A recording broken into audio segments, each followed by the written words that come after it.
Ó wá lágbára báyìí ọ̀rọ̀ ìjà àwọn ọmọ ẹgbẹ́ NURTW tún ti gba ibòmíì yọ. Ẹ wá gbáwọn ọ̀rọ̀ kò bá kùn gbé òkú ọ̀rọ̀ ńláńlá tí kan nínú àwọn boys Istijaba tó tún sọ ránṣẹ́ sí MC Oluomo àti Abolore Legacy. Ẹ máa gbọ́ gbogbo àlàyé tó ṣe nípa pé òun ò ní dẹ̀yìn lẹ́yìn MC Oluomo àfi tóun bá rí i pé àwọn nǹkan kan ṣẹlẹ̀ sí kí làwọn nǹkan tó ní ó gbọ́dọ̀ ṣẹlẹ̀ sí Oluomo kóun tó jáwọ́ lọ́rọ̀ yìí. Ó lágbára. Ó ní MC Oluomo kàn lọ ya fọ́tò l'Àbújá ni pé ó sì ń padà bọ̀ wálé. Ó lágbára o. Kí ló dé, kí ló ṣẹlẹ̀, kí ló fà á tí ìkànnì àwọn boys Istijaba tó fi ń fohùn ránṣẹ́ sí Oluomo báyìí. Bẹ́ẹ̀ bá gbàgbé ọ̀rọ̀ fọ́nrán kan tí mo mú wá lánàá níbi tí Abolore Legacy tó ti gbé assignment kan lé àwọn NURTW Lagos State Chapter lọ́wọ́ tó ní ọmọkùnrin kan wà tó jọmọ ẹgbẹ́ wọn pàápàá tó jẹ́ ìkànnì àwọn boys Istijaba tí ó ń sọ̀rọ̀ àbùkù sí national president ìyẹn Oluomo wípé wọ́n ní láti gbé ìgbésẹ̀ kí wọ́n sanction ẹ̀ lórí ìwà tó wù yẹn. After tí Oluomo ti emerge as National Union President, bàbá yẹn sọ oríṣiríṣi ó dẹ̀ ń gbé Oluomo ṣépè, mo dẹ̀ mọ̀ pé ó wà ní under, ó dẹ̀ ń ṣiṣẹ́ under NURTW Lagos State ní under Istijaba precisely. Under Istijaba ló wà, ó ń lo channel Istijaba, ó fi ń ṣépè fún National President NURTW Comrade Teslim. Wọ́n lè lọ́wọ́ gbọ́rọ̀ yìí Lagos State lọ́wọ́ gbọ́, ẹ bá mi jẹ́ kó gbọ́. Ẹ dẹ̀ wo fídíò yẹn kẹ́ wá wò bóyá ẹni yẹn gbogbo ọ̀rọ̀ tó ń sọ yẹn ó lẹ́tọ̀ọ́ láti sọ irú ọ̀rọ̀ bẹ́ẹ̀ sí National President NURTW. Àfi tẹ́ bá sọ pé kì í ṣe president ti yín ló. Ṣùgbọ́n tó bá jẹ́ pé NURTW ní tí ẹ dẹ̀ ríru fídíò yẹn after tẹ́yìn kan ti emerge as president tó dẹ̀ gbèrú fídíò yẹn jáde, ìgbésẹ̀ tó bá yẹ fẹ́ nìyẹn. Androde láti gbèrú gbèsè. Ọmọ ẹ̀yìn Istijaba tí Abolore Legacy ní kí wọ́n sanction òun ló tún ti fohùn ọ̀rọ̀ ránṣẹ́ sí MC Oluomo àti Legacy fúnra rẹ̀. Ẹ̀yin èèyàn, ọ̀rọ̀ pọ̀ nínú ìwé kọ́bọ̀. Bó kí yín ẹ káàbọ̀, ẹ kú kalẹ̀, ẹ kú bójú ọjọ́ ṣe rí. Ẹ káàbọ̀ sórí ìkànnì DIGINAIJA television. Bẹ́yìn bá ṣe ń láǹfààní láti máa darapọ̀ mọ́ mi lórí ìkànnì, ẹ máa bá mi follow DIGINAIJA online TV lórí Facebook, ẹ máa bá mi subscribe lórí YouTube, ẹ máa bá mi like and share fídíò kó máa lọ lórí ayélujára. Ẹ tún jẹ́ ká jìjọ gbọ́ gbogbo àlàyé tí ìkànnì àwọn boys Istijaba tó tún ṣe nípa Oluomo nínú fọ́nrán ìkéde. Ẹ máa bá mi fèrò tìyín nípa pé ǹjọ́ yẹ kí ìjà àwọn kó lè tó lè, ẹ máa sọ opinion tìyín sí comment. Ọ̀rọ̀ lórí ọ̀rọ̀ Legacy, orí ẹ̀ ti dàrú, orí ẹ̀ ti yí. Legacy, ìwọ Legacy wọn bá mi, orí ẹ̀ ti yí.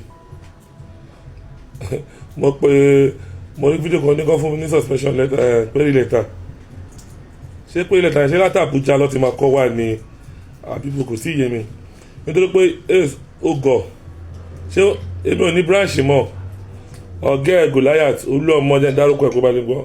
Goliath ó gba branch mi, ṣùgbọ́n ó kọ́ àwọn oṣù, ó gba branch mi, ó gba unit mi.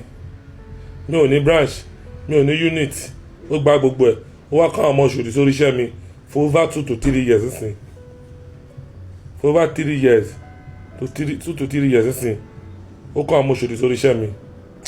So now lẹ́tà tó fẹ́ kó wá tí Goliath yẹ, lẹ́tà tó fẹ́ kó wá fún mi yẹn, branch wo lẹ fẹ́ address yẹn sí? Branch wo lẹ fẹ́ kọ lẹ́tà yẹn sí tó ní kọ́ fún mi ní query letter? Ṣé mi tí mi ní branch, tí mi ní unit mọ̀ tó Oluomo ti gbà lọ́wọ́ mi? Ọ̀gá ẹ lọ́bì lọ́wọ́ òun ló gba branch mi náà tó fún àwọn ọmọ Oṣòdì. So lẹ́tà táwọn tẹ́yìn ti fẹ́ kọ láti kangaroo ọ́fíìsì yìí yẹn lẹ fẹ́ kọ wá yẹn, ẹ jọ branch wo lẹ fẹ́ kọ síbẹ̀ pé mo wà? Èmi máa tẹ̀jọ̀ wọn level kan náà ò ní branch, èmi náà ò ní branch. Èmi ò dẹ̀ ní gba branch lábẹ́ Sego, mi ì fẹ́ gba branch o nísìn. Ó ní gbàdúrà pé Oluomo tó jọ gẹ̀ ó ṣubú, ó ní gbàdúrà pé wọ́n disgrace ẹ̀ l'Àbújá yẹn. Ó ní gbàdúrà pé kò jẹ́ nǹkan kan mọ́ kí tó dẹ́yìn lẹ́yìn yẹn, tábí yẹn ló fẹ́ gbọ́. Ṣó ń gbọ́? Ó ní gbàdúrà pé ó ti ṣubú tán lókè yẹn, kò jẹ́ nǹkan kan mọ́ àtòkè, òkè ògbà ò, ìsàlẹ̀ ògbà ò. Màá ṣe ọ̀la apply pé ẹjọ́ mo fẹ́ gba branch because Oluomo ló gba branch mi náà. So branch wo ló fẹ́ address lẹ́tà yẹn sí? Ṣorí pò gọ̀. then mo ti fẹ́ pẹ̀ ṣàkíyèsí again ẹni tó hand over síìtì yẹn fún Goliath l'Abuja tí Goliath ń pè rẹ̀ ní president nínú ìwé kọ́ọ̀tì yẹn ṣórúkọ ẹ̀ wà bẹ́ẹ̀ àbí kò sí bẹ́ẹ̀ tọ́ni kò ní ẹnu union mọ̀ pé kò má dá sí union activities mọ̀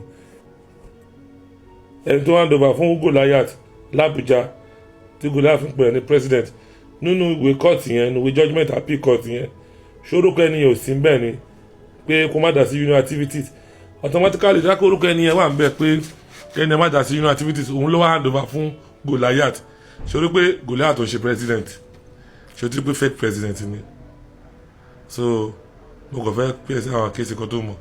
Number 3 Goliath ya fọ́tò l'Abuja ó wá gbé flag àwọn NLC Labour Congress ẹ̀yìn ẹ̀ ẹjọ́ ọjọ́ tó fún Goliath ní prank president tó fún yẹn ṣé NLC member wà ń bẹ ni ṣé NLC official wà ń bẹ ni ẹ̀kan ṣe comedy lórí social media ẹ lọ ya fọ́tò ni o tó bá kó o mọ̀kàn tó ń sọ ẹ kọ́ lọ ya fọ́tò l'Abuja ni ó ń padà bọ̀ nílé ni so lẹ́tà yẹn ibi tó fẹ́ kọ sí o báyà former branch mi ló fọ́ kan lẹ́tà yẹn sí tẹ́tí fi ọmọ ṣòdì tẹ́tí fi wọ́n ṣe branch àmà ní lórí branch mi tẹ́ yọ mí kò ń ṣe so mi fẹ́ mọ ọ̀pọ̀lọpọ̀ àwọn ọ̀gá mi àwọn Alhaji Azeez Abiola Istijaba àwọn Fẹ́mi Jepron àwọn Tọ́ba àwọn Koko Zaria àwọn tó ń fún mi lówó látijọ́ yìí tó ń bọ́ mi látijọ́ yìí mi wá mọ́ bí tó fẹ́ kọ lẹ́tà sí o ayé ẹ̀ ti bàjẹ́ orí ẹ̀ ti yí àti wà tọ́gẹ́ orí ẹ̀ ti jọ yí papọ̀. ọ̀rọ̀ yìí wá lágbára ó dójú ẹ̀ pátápátá ẹ̀yin èèyàn ọ̀rọ̀ lẹ́gbọ́n lẹ́nu ọmọ ẹ̀yìn Istijaba tí Àbọ̀lọ́rẹ̀ Legacy ní kí wọ́n sanction yìí wọ́n ní wọ́n wulẹ̀ tiẹ̀ ti gba unit lọ́wọ́ òun gan níbo gan ni wọ́n fẹ́ àdírẹ́sì lẹ́tà òun sí ó lágbára ṣùgbọ́n tó bẹ́ẹ̀ jù bẹ́ẹ̀ lọ ń tó yẹ kí ìjà tó ń lọ láàrin wọn kó wádìí tí wọ́n mọ̀ gbèrò aburú síra wọn sí ó ní àfi tí Olúọmọ bá jábọ́ lókè lòun ò tó dẹ̀yìn njó yóò rí báyìí njó yẹ kó le tó báyìí ẹ máa fèrò tìyín sí comment ẹ má gbàgbé láti máa follow DIGINAIJA online TV lórí Facebook bẹ́ẹ̀ yóò bá tí ì follow wa ẹ rí líǹkì kan lábẹ́ fídíò tó máa gbé yín lórí Facebook page wa lórí YouTube ẹ máa bá mi subscribe ẹ máa bá mi like ẹ máa bá mi share fídíò yìí kó o máa lọ lórí ayélujára ká tó pàdé láyọ̀ àti àlàáfíà ẹ ṣeun tẹ́ ń darapọ̀ mọ́ mi ní gbogbo ìgbà.